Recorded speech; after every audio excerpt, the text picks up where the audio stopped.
Hai, Assalamualaikum warahmatullahi wabarakatuh. Nama saya Ukail Afiq bin Mahathir. Nombor mata saya DSU 2005326 daripada kelas TPSU 4I. Hari ini kami akan menerangkan tentang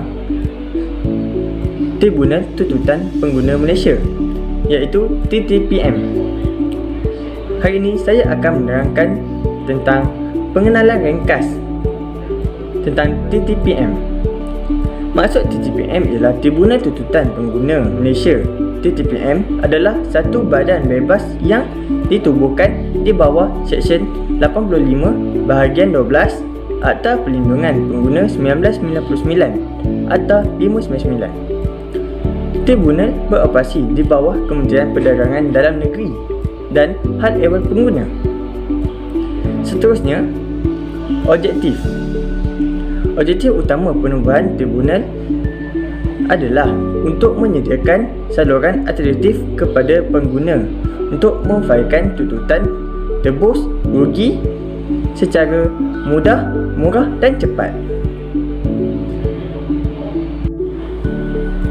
Yang seterusnya ialah keanggotaan tribunal. Seksyen 86 Akta peruntukan untuk tribunal hendaklah dianggotai oleh seorang pengurusi dan seorang timbalan pengurusi yang terdiri daripada pegawai-pegawai daripada perkhidmatan kehakiman dan perundangan dan tidak kurang daripada 5 orang anggota tribunal lain yang dilantik oleh menteri. Selepas itu, saya akan menceritakan tentang bidang kuasa tribunal. Tribunal mempunyai bidang kuasa mendengar seperti tuntutan untuk tebus rugi bagi pembelian barang dan perkhidmatan yang dibenarkan di bawah bidang kuasa tribunal dan sebagainya. Yang seterusnya ialah batas bidang kuasa. Tribunal tidak mempunyai bidang kuasa untuk mendengar apa-apa tuntutan seperti bangkit daripada kecederaan diri atau kematian dan bagi mendapat kembali tanah atau apa-apa estes atau kepentingan mengenai tanah dan sebagainya.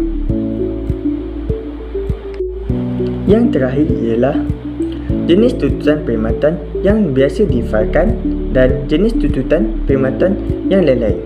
Jenis tuntutan perkhidmatan yang biasa difailkan mempunyai 9, iaitu yang pertama, agensi pembantu rumah. Yang kedua, perkhidmatan agensi pelancongan. Yang ketiga, perkhidmatan ubah subai rumah. Yang keempat ialah pakej perkahwinan. Yang kelima ialah kedai jahit pakaian. Yang keenam ialah program atau rawatan kecantikan. Yang ketujuh ialah khidmat kecantikan. Ke-8 ialah bengkel kereta atau motosikal. Yang ke-9 ialah alat ganti kerandaan. Yang seterusnya, jenis tuntutan perkhidmatan yang lain-lain pula ialah seperti pakej rumah tumpang ataupun hotel. Yang kedua ialah pembaikan kecil. Yang ketiga ialah perkhidmatan bekalan elektrik. Yang keempat ialah perkhidmatan gambar ataupun foto. Kelima ialah pakej pemeriksaan kesihatan. Itu saja yang dapat saya sampaikan. Seterusnya, saya akan serahkan kepada rakan saya yang seterusnya. Assalamualaikum warahmatullahi wabarakatuh. Nama saya Muhammad Darwish bin Jamaluddin dari kelas DPSU 4H. Okey, sebagaimana yang kita ketahui bahawasanya kalau kita nak buat suatu perkara tu perlu ada persediaan. So samalah macam kita nak buat tuntutan kes di TTPM, kita perlu adakan persediaan. Okey. So saya ingin menerangkan berkenaan persediaan semasa pendengaran tuntutan kes di TTPM ataupun persediaan oleh pihak yang terlibat sebelum perbicaraan kes. Okey. Yang pertama adalah menyediakan resit bayaran asal. Contohnya kita ada buat pembayaran kepada travel agency tersebut, lepas tu ada resit. Okay, resit tu jangan buang, boleh simpan. Jadi kalau kita dan benda tu penting untuk buat tuntutan kes kalau kita nak buat tuntutan di TTPM. Okey, yang kedua adalah slip bank. Okey, menyediakan slip bank. Slip bank ni kita dapat daripada kalau kita buat pembelian tu, kita pakai transaction daripada bank, okey, online. So kan ada slip tu. Slip tu kita simpan jika kalau kita nak buat tuntutan kes di TTPM. Okey, yang ketiga adalah dokumen kontrak atau perjanjian. Okey, contohnya kalau seorang tu buat perjanjian atau kontrak dengan orang yang kita berurusan, so yang kontrak tersebut perlu disediakan jikalau kita nak buat tuntutan kes di TTPM. Okey, yang keempat adalah surat jaminan atau waranti atau garanti. Okey, benda ni boleh dapat kalau kita beli barang. Betul, barang tu ada waranti. Okey, benda tu pun perlu atau penting untuk buat persediaan semasa tuntutan kes di TTPM. So benda tu jangan buang, itu benda tu penting. Okay, yang kelima adalah saksi individu hadir semasa pendengaran. Adik kata contoh kan, yang buat tuntutan kes tu pakcik kan. Pakcik ni kita faham lah kan, dia tak, daya ingatan dia tak terlalu kuat macam orang muda kita ni kan. So dia boleh hadirkan saksi. Yang penting saksi tu saksi yang betul lah, saksi yang ada di masa tempat kejadian. Okey, itu saja daripada saya. Itu saja saya boleh kongsi berkenaan persediaan semasa pendengar tuntutan kes. Okey, saya akan serahkan kepada pembentang seterusnya.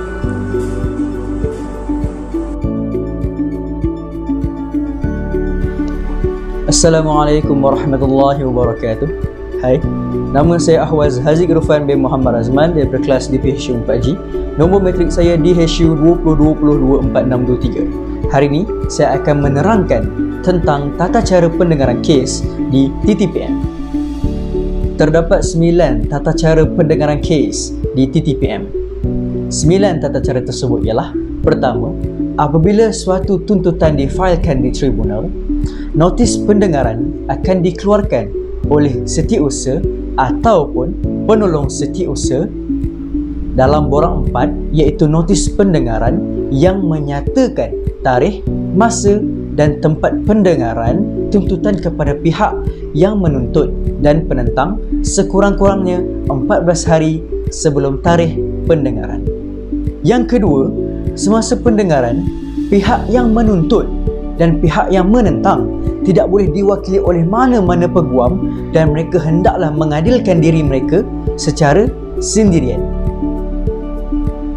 Yang ketiga, jika pihak yang menuntut seorang yang belum dewasa, yang bermaksud kat sini belum sampai umur 18 tahun ke atas, atau seorang yang tidak berupaya, mereka boleh diwakili oleh penjaga atau sahabat mereka yang berumur 18 tahun ke atas. Yang keempat, jika pihak penentang adalah sebuah firma ataupun syarikat, ianya boleh diwakili oleh seorang pekerja yang digaji sepenuh masa.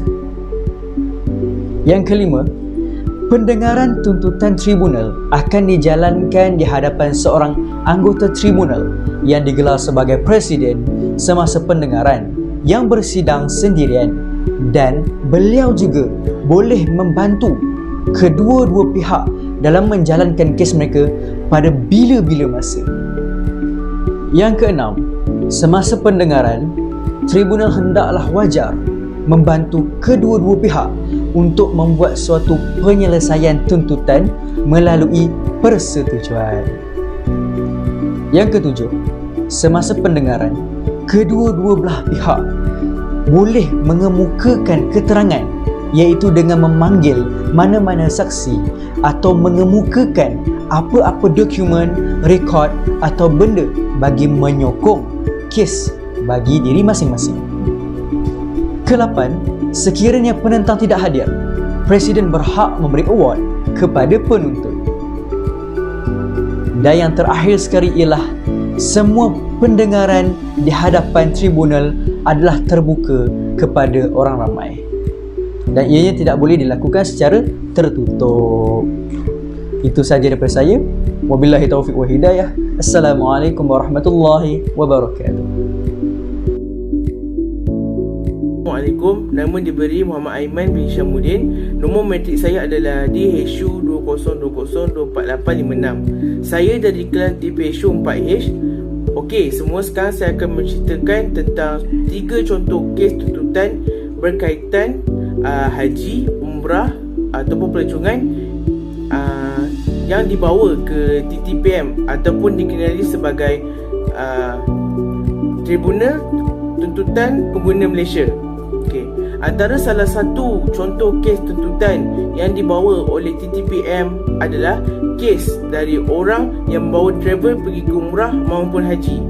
Justeru sebanyak 1057 kes tuntutan penipuan pakej pelancongan dibawa Tribunal Tuntutan Pengguna Malaysia, membabitkan jumlah tuntutan sebanyak 6.6 juta ringgit sejak 2016 hingga 31 Mei yang lalu. Antara salah satu kesnya adalah pihak syarikat yang menawarkan pakej pelancongan tersebut harus patuh dalam tempoh 14 hari dari tarikh award dikeluarkan. Selain itu, kita juga mudah percaya kepada perwatakan orang alim dan teruja untuk berkunjung ke Tanah Suci Mekah, menyebabkan ramai umat Islam di negara ini mudah menjadi mangsa penipuan sindiket umrah. Untuk itu, pelbagai pihak menasihati umat Islam supaya berhati-hati memilih agensi untuk mengendalikan urusan mengerjakan umrah. Dia petik daripada berita harian punya artikel. Katanya, Statistik Kualiti Raja Malaysia PDRM mencatat 64 kes membabitkan nilai kerugian penipuan umrah sebanyak 2.2 juta pada tahun 2014 dan 45 kes dengan kerugian bernilai 2.4 juta pada tahun yang lalu. Data kementerian merekodkan 57 syarikat dikenakan tilakan atas kesalahan berkaitan umrah sejak tahun 2012 hingga tahun lalu.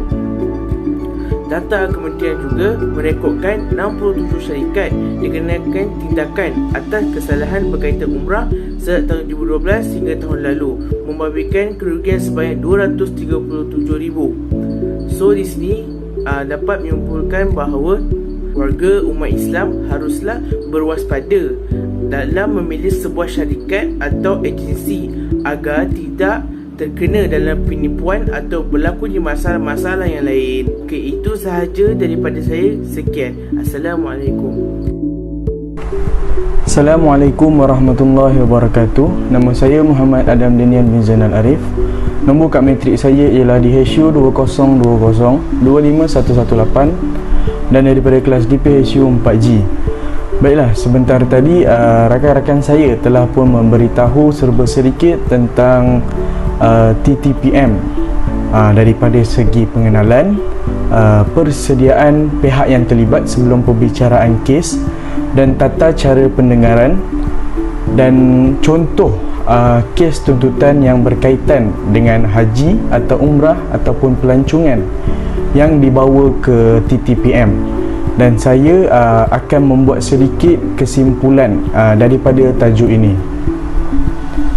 Sebagaimana yang kita tahu, kewujudan Tribunal Tuntutan Pengguna Malaysia ini, iaitu TTPM, ia dianggotai dari anggota Perkhidmatan Kehakiman dan perundangan yang mendengar tuntutan untuk menebus kerugian bagi pembelian barangan dan perkhidmatan yang dibenarkan di bawah bidang kuasa tribunal dan sebagainya, selain daripada kecederaan diri atau kematian dan berkaitan estet atau tanah.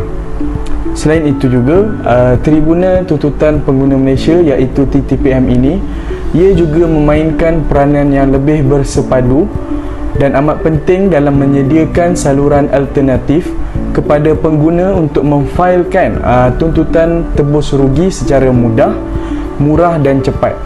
So, apa yang kita boleh tengok dekat sini, TTPM ini ia merupakan satu jalan alternatif yang lain bagi seseorang individu itu untuk menebus kerugian bagi mereka yang membuat pembelian barangan dan perkhidmatan yang telah mereka lakukan. Selain itu juga, kewujudan Tribunal Tuntutan Pengguna Malaysia ini, TTPM ini, ia membabitkan soal perkhidmatan yang kebiasaannya berlaku seperti masalah pembantu rumah, perkhidmatan yang ditawarkan agensi pelancongan, automotif dan sebagainya.